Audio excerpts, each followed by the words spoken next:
Welcome to another episode of Living Your Sparked Second Half. And in this episode, I am going to follow up with something I told you I would talk about today. And that is a story about someone who I know very well who was blocked from her purpose in life. She was, and I talked about the purpose blockers in my last episode, and the uh, what she was is, I would say, probably purpose oblivious more than anything else. But she made the big mistake that a lot of people make when they are going through life and they are looking for happiness and they want to feel joy and they want to feel love and all the things that we do as humans to fill our cup. But the problem is that we mistake something outside of us. We look for the cup to be filled by someone or something, and we don't realize that it's within ourselves that we need to find that. And so that is what I'm going to discuss today. And so I'm going to share the story, and you may see yourself in this story. And I am just trying to get you to have an aha of some sort so that you start to realize that this mistake might be causing you to be stuck, might be causing you to not have the joy that comes from that internal place that only that deepest joy can come from. And even though somebody else makes you really happy, that's great. I mean, you want to have people around you that make you happy. There's nothing wrong with that. But there's more to it. I'm going to get into it in this episode. So sit tight and listen in. So this story is about a woman who is near the end. And I'm going to take you back to the beginning to tell you how she found or was blocked, I would say, from the most joyful life. Now, she would probably argue that a lot of her life was joyful. However, the last almost 20 years have not been joyful. And that's because she put all her eggs in one basket, so to speak. And it was an external basket, it wasn't an internal basket.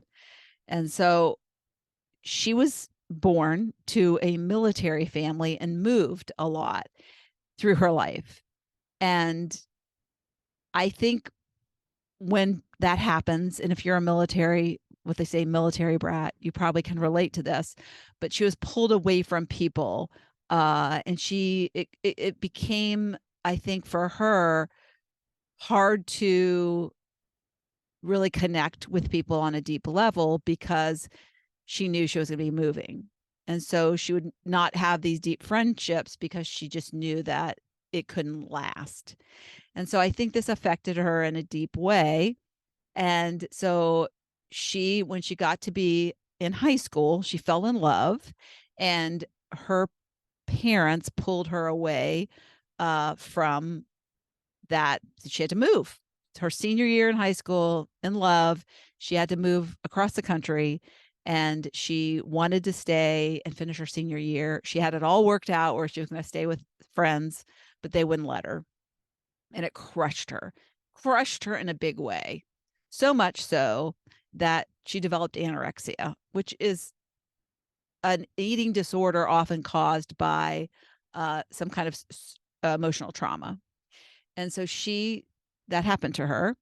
And I would say 3 years later ish, she moved to where she was going to move with her family. And she proceeded to go to college the following year. And in her third year of college, she met the love of her life. She met somebody who swept her off her feet, wasn't probably the best. In fact, my grandfather did a little due diligence on him and found that he wasn't the ideal candidate for his daughter, his oldest of 3 daughters. And so, nonetheless, she didn't listen. And she, of course, it was all the more reason because of what her parents had pulled her away from, this love that she had had in the past. And so she wasn't going to let anything happen to this love, this new love. And so she, after 5 months of dating this person, she eloped and she left school. She was near the end of her college. She up and left with this guy, moved across the country with this guy. I don't even know how she told her parents, to be honest, but they clearly found out that she had eloped. And of course, her mother was very upset because her mother, having her first daughter get married, would have liked to have a big wedding and celebration to the right person, to the right candidate for her daughter. And so everything was not the way this woman would, this mother of this. I mean, imagine you're a mother and your child elopes and you don't know where she is and you're not happy with her selection, and that is what happened. But it was her and this love, and it was them against the world, if you can imagine them against the world. And he brought her such joy. And that's how new relationships are. Your heart soars. You're you get so excited that the little butterflies. That's what I was looking for. The butterflies in your stomach. And that's why they call it a honeymoon for a year, because you just are so deeply in love. No faults. You can't see those yet. So anyways, they proceed to live a pretty happy life, had 2 children of their own. And, it continued to be a very deep love, a soulmate kind of love, the kind of love that most people wish they could have. And once you're in it, it, but a lot of people are chasing it, right? They just haven't found it, and they look for it. They search for it. So she had it, and she was happy, very happy. But she didn't have an internal way of finding that which filled her up. So when he wasn't around, her cup was empty. Nothing could fill her cup like him. She had a job. She had a job she liked. She was a school teacher, and she became a guidance counselor. And she was a really good guidance counselor. I often think she could have been a great therapist. And so she just did her job during the day, and then she came home to her husband. And she, because he in his job got burnt out and he wanted to retire early, so she decided to retire early too. So whatever he wanted, she followed. It was her feeling of, I want him to be happy, but she was happy. So it wasn't like she was depriving herself of happiness. She was oblivious. She was oblivious to the fact that she was putting all her eggs in one basket, that she was looking for her fulfillment. Her purpose became him.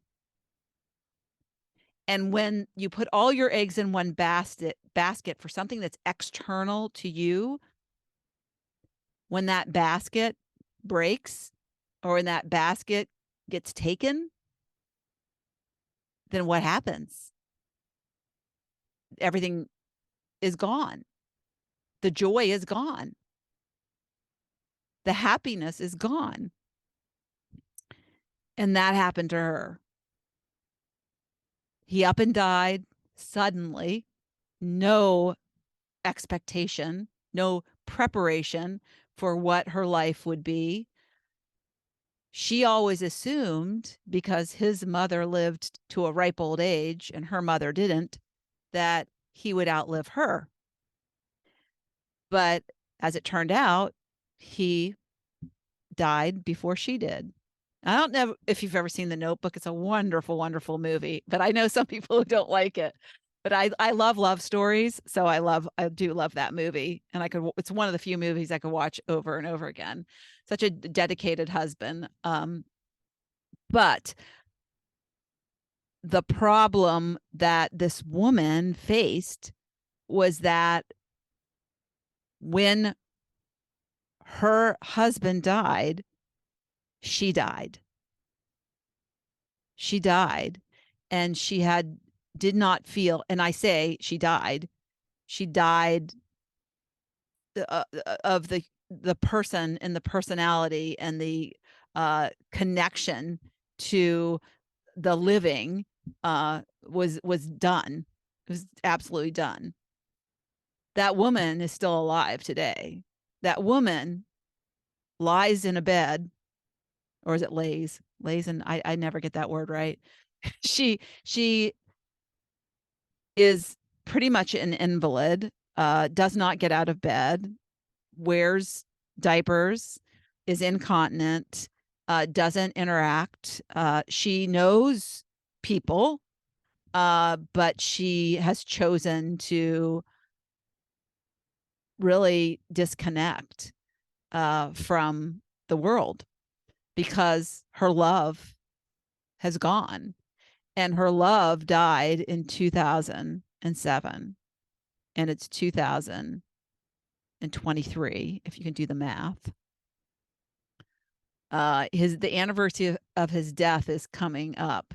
So it will be 16 years that she has not lived much of a life. She deteriorated very quickly.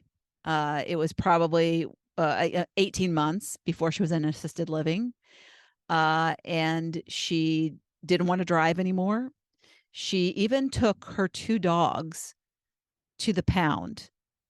Dogs that her husband loved and dogs she loved, I thought. And those dogs, she just got up one day and took them to the pound and didn't even ask anybody if they wanted to take the dogs. Now, this is a serious form of disconnection and depression, but that is, and this is an extreme example, I must say, but this is an example of what, when you are not fulfilling yourself internally, finding the things that internally light you up, finding the things that spark you, the activities, the doing, not the things, not the people. And like I said, it's not like you shouldn't love people. It's not like you shouldn't, like, people light me up. My grandkids light me up. But the problem is that husbands die. Husbands divorce you. Not all husbands divorce you, but they can divorce you. There's no guarantees in life. Your children grow up. If you think your children were your purpose, they're gone, right? And if you're sad, it's not that your purpose is gone. You might think your purpose is gone, but they shouldn't have been your purpose to begin with. And think about when raising them and having them as kids, what was that about? What lit you up about that activity? So it's not the thing, and that's quite a burden to put on something else. I wouldn't want to be somebody's purpose. Would you want to be somebody's purpose? And then have them be so just like you're their everything so much that it's a burden. it can be a burden. It's like the clingy girlfriend or the clingy boyfriend, right? And maybe you're not visibly clingy. It's not like you're hanging all over your husband, but in a sense, it's this spiritual cling. And you might have guessed, this is my mother. This is my mother. And it's sad because she always said she never wanted to be a burden to my sister and I. But yet, here she is. We are a burden to our children when we aren't living from a place of joy and happiness. And so I encourage you, if you are thinking that something external to you, a person or a thing, is gonna be it, because things go away. What is that? What is something that you'll enjoy doing that won't ever go away? Because you can always find a way to do it. And when you have a person, the chances of you dying together, like on The Notebook, is very, very, very slim, unless you choose to do a Romeo and Juliet type of thing.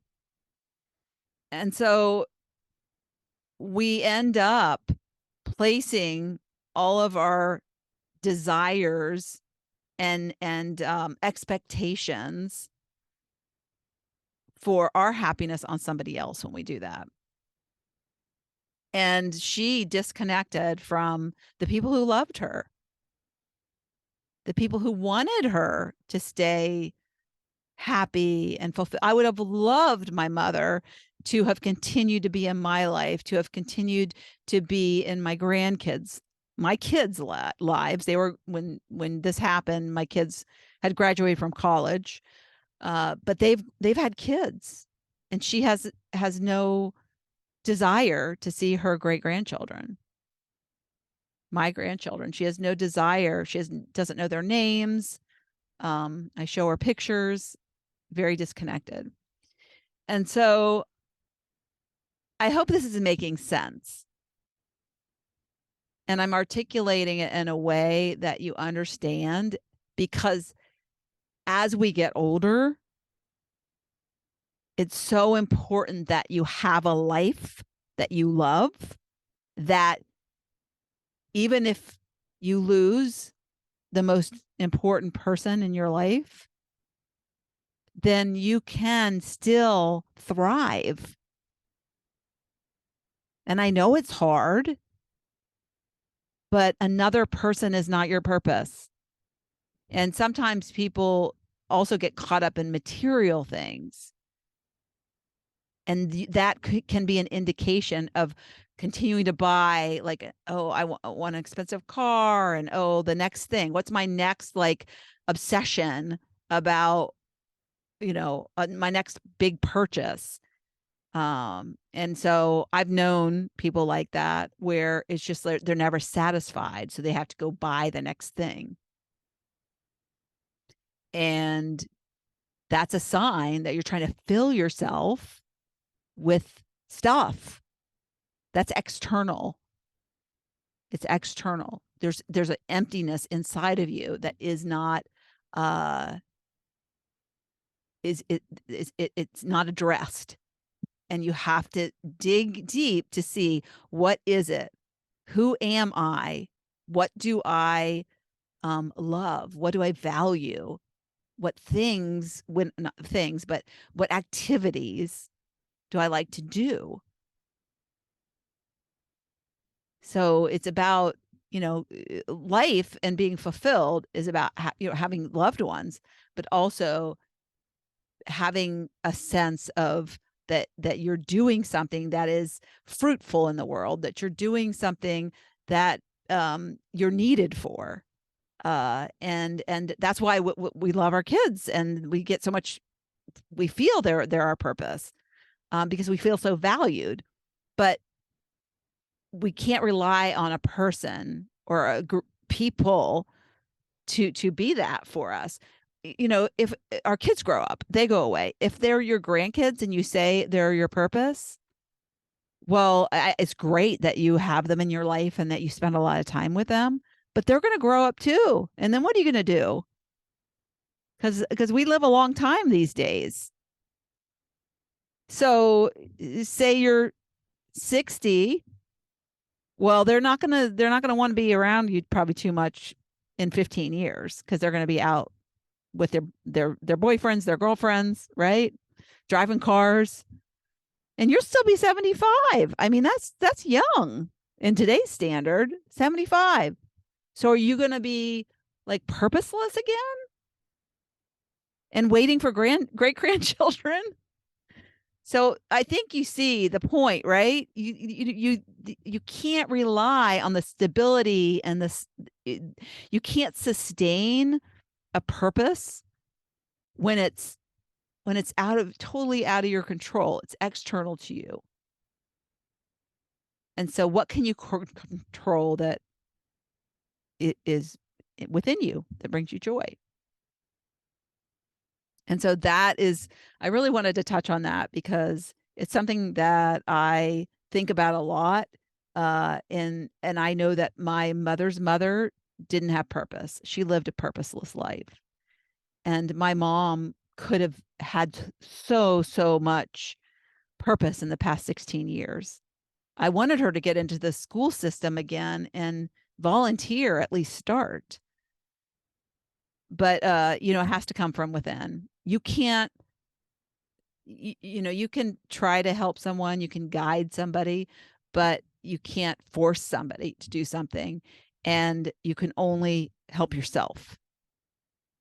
And so if you're feeling like you don't have passion in your life, if you're feeling like maybe you're putting all your eggs in one basket and you're starting to think, maybe Lori's got something going here that I need to start focusing on filling my life with other things and finding out what really lights me up. That's not another human being, right? I mean, they can be human beings. As a coach, my students light me up, but there's always more students, right? Because many of my students, they move on. They get what they need. They turn into this beautiful sparked butterfly that flies off and into the world. And so then I work with new caterpillars and help them become butterflies.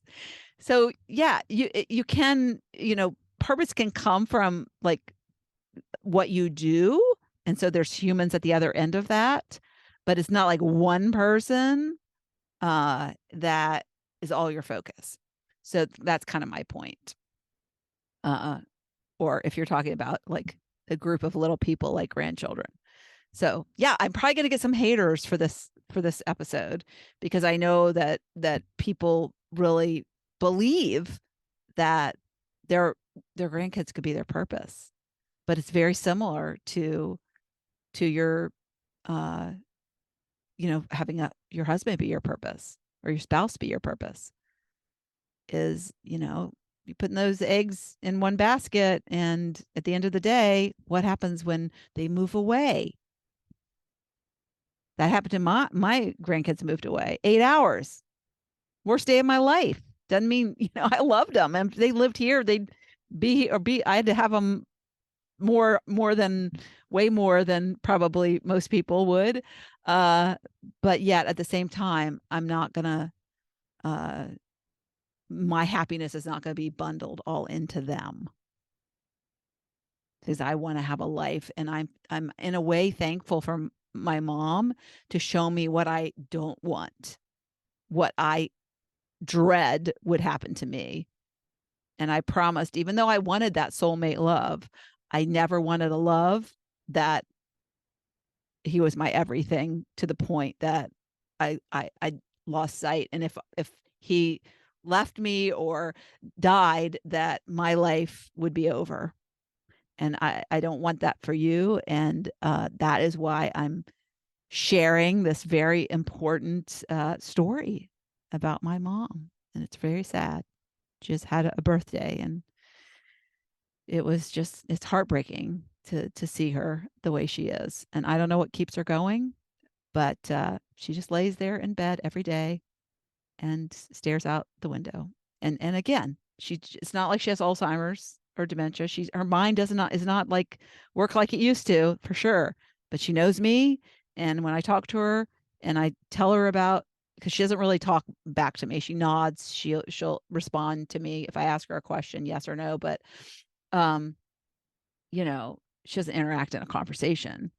But when I saw her on her birthday this week, I was explaining to her about something in the family, and her eyes were interested, and one thing I said surprised her, and she showed a look of surprise and recognition. So she's there, but it's too late to salvage that ship, unfortunately, and it makes me sad.